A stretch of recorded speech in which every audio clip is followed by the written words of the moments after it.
Anti-government protests in Thailand are gathering pace and spreading out outside the capital. And protesters in Bangkok are vowing to take over all ministries today to shut down the government and topple what they call the Thaksin regime.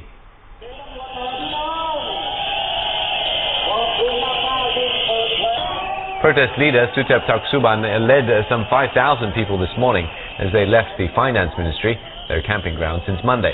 Mr. Suthep remains defiant even after police issued a warrant for his arrest. The former Democrat Party MP continues to call on protesters to storm more ministries.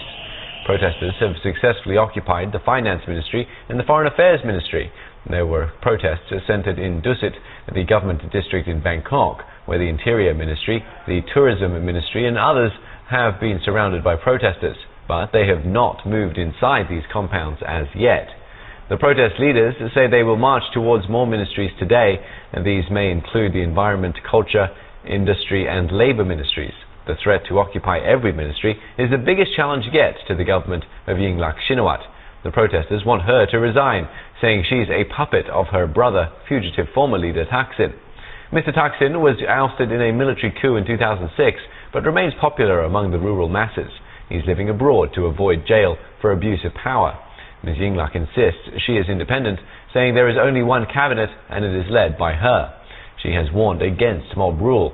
Ms. Yingluck has been using legal measures to deal with the crisis, including the Internal Security Act.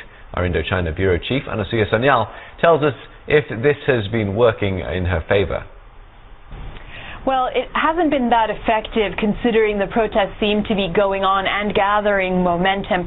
She enacted the ISA, the Internal Securities Act, in different parts of Bangkok, including the location where Suvarnabhumi Airport is located. But there really haven't been many tangible results. The ISA gives the police sweeping powers to stop and search, to arrest without warrants, and to break up public gatherings of more than 5 people for political reasons. We haven't seen any of this thus far. We've also heard the military saying that it is not their problem to control these mobs, that it does come down to the police. Nothing has happened so far to kind of quell these growing street protests in Bangkok.